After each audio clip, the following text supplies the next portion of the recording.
I'm not alone. I represent here a very prolific and diligent community, many friends and colleague scientists in the audience here, and a lot of guests from abroad. We are well networked in the world, and I believe that Israel can be a great promoter of world energy challenges, and thanks to very prolific work from the ministries, energy, prime minister, science. So I think that we can really promote Israeli science and contribute a lot to the challenge of smart mobility and electromobility. And thank you very much. Minister of Science and Technology, ministers, the Samson family, Board of Trustees, distinguished guests, and ladies and gentlemen. We are living in a world that is in need of technological innovations. The global warming is a must-win battle for mankind. We need to embrace new ideas and encourage technologies to evolve in parallel. Neste, with myself and the team, has transformed itself building on strengths developed in traditional oil refining. Now we convert the broad range of renewable waste streams into highest quality advanced fuels, saving more than 8 million tons of carbon dioxide annually. We are still on the learning curve, continuously looking for creating new responsible solutions.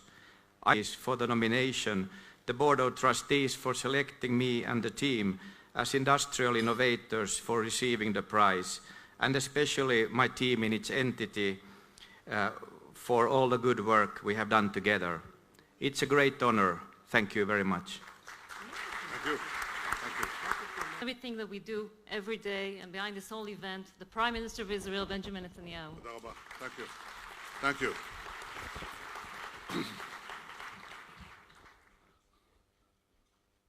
Well, 7 years ago, I called up my friends Sheila and Erica Sampson. I think they were in South Africa, and I said we have to change things. We have to free the world of the stranglehold of oil, and the biggest use of oil is in transportation. So we have to work on changing transportation.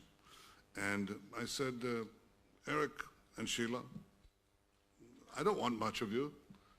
Just $1 million prize a year in perpetuity. And you know what they said? Took them about 60 seconds. They said, okay. I should have asked for $2 million, but this is Eric and Sheila Sampson. They're extraordinary human beings, extraordinary people with tremendous hearts, tremendous minds, tremendous love of Israel, and a tremendous commitment to a great future. And I start with them with a hope for Eric's health. And Eric, I hope we see both you and Sheila here next year. So please get well and come and join us. We need you.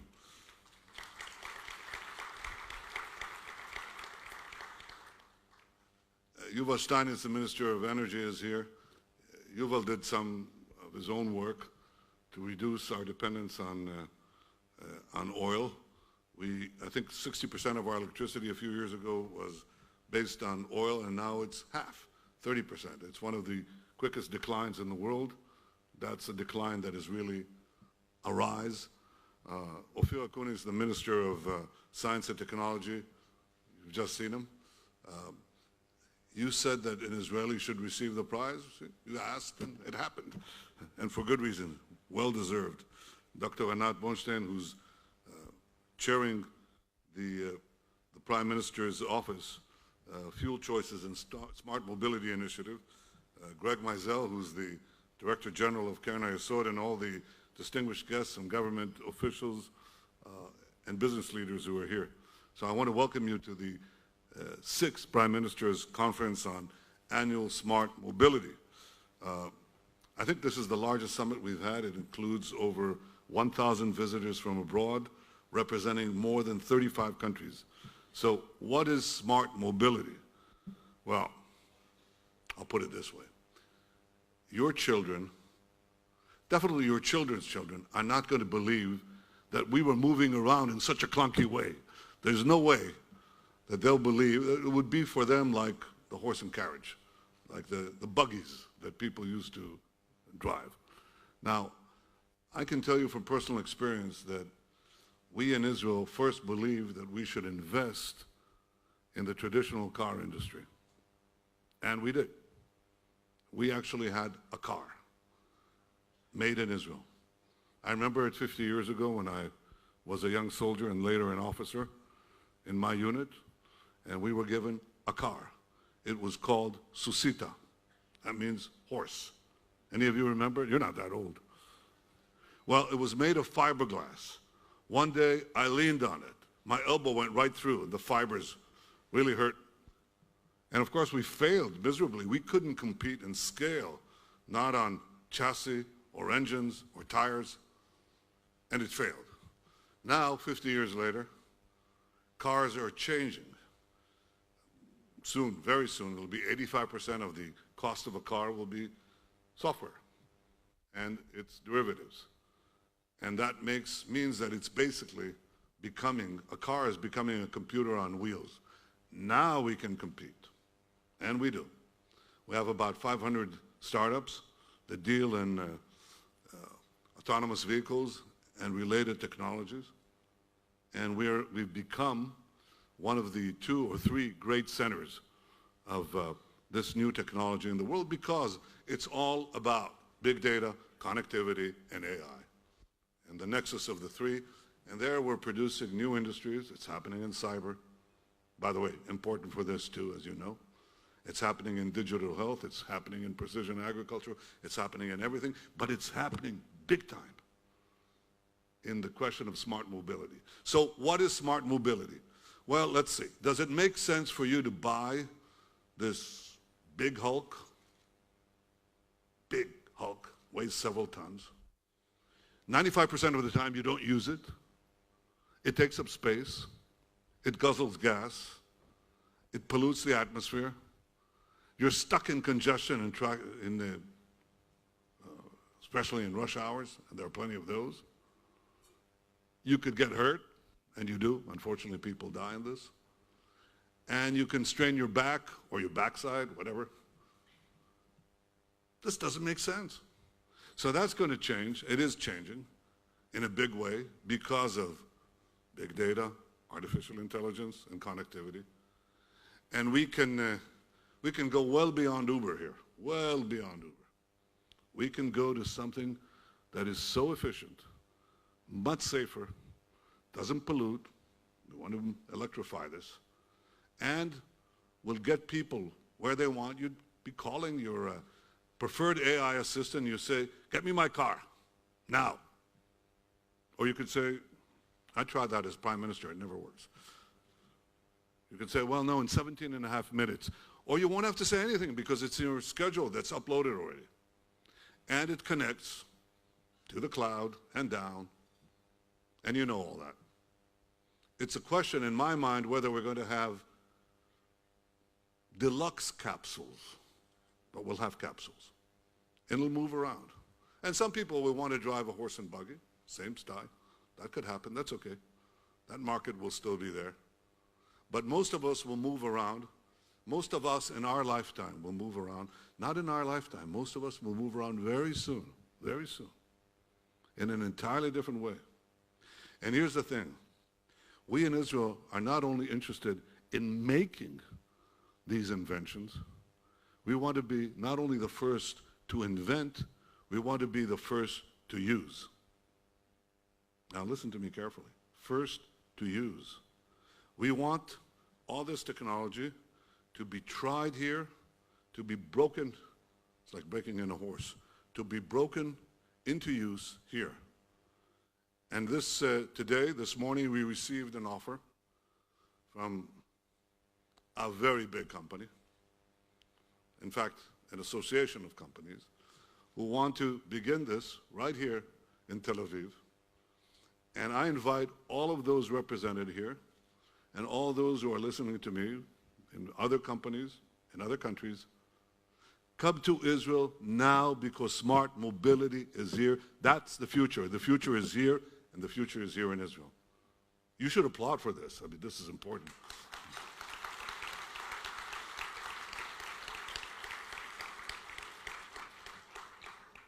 I believe that it won't take us very long. I think that the rate of pace, the pace of change is moving. Initially, people didn't believe the car companies would get into it. They believed there were other impediments. What is happening now is that all of this is accumulating and moving very, very fast. And there is no reason why we shouldn't do the effort on our part in regulations and facilities and infrastructure and all the things that have to be done. We'll do it because we're absolutely committed to this. We're now, a few years ago, about the same time I called Sheila and Eric, I read a book on cyber. It was given to me by one of our preeminent scientists, and it was a novel. It was about a cyber war between two superpowers. You could guess who they are. They never fight.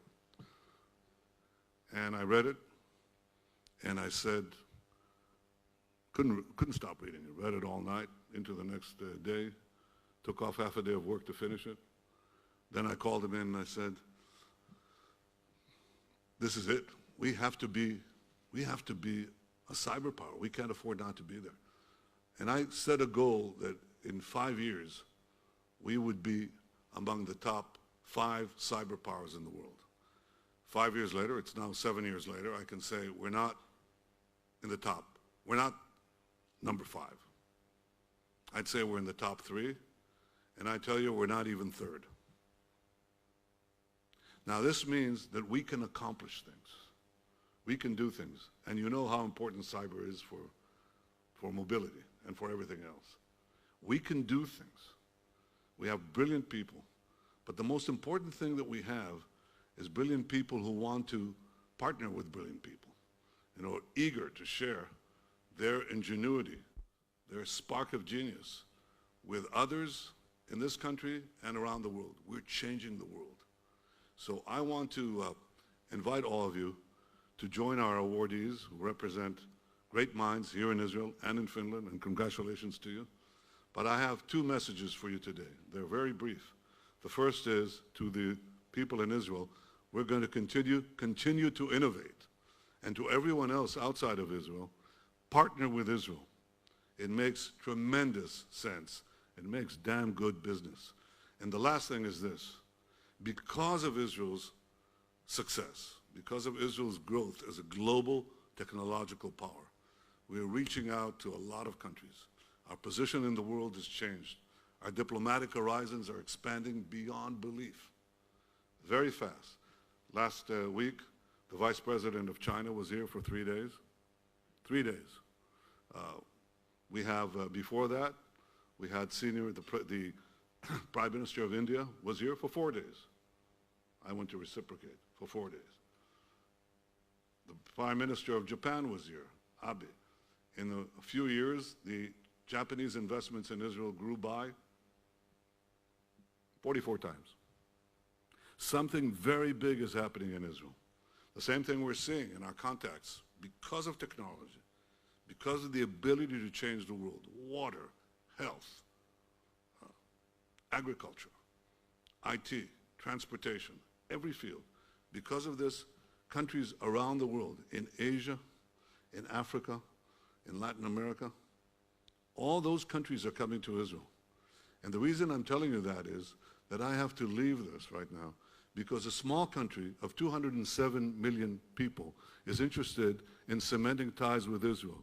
Its recently elected president, as of yesterday, is waiting for a phone call from me in about 6 minutes. I'd like to have that market open up to Israel too. The whole world is coming to Israel, so should you. Thank you very much. Thank you all. Thank you. Thank you.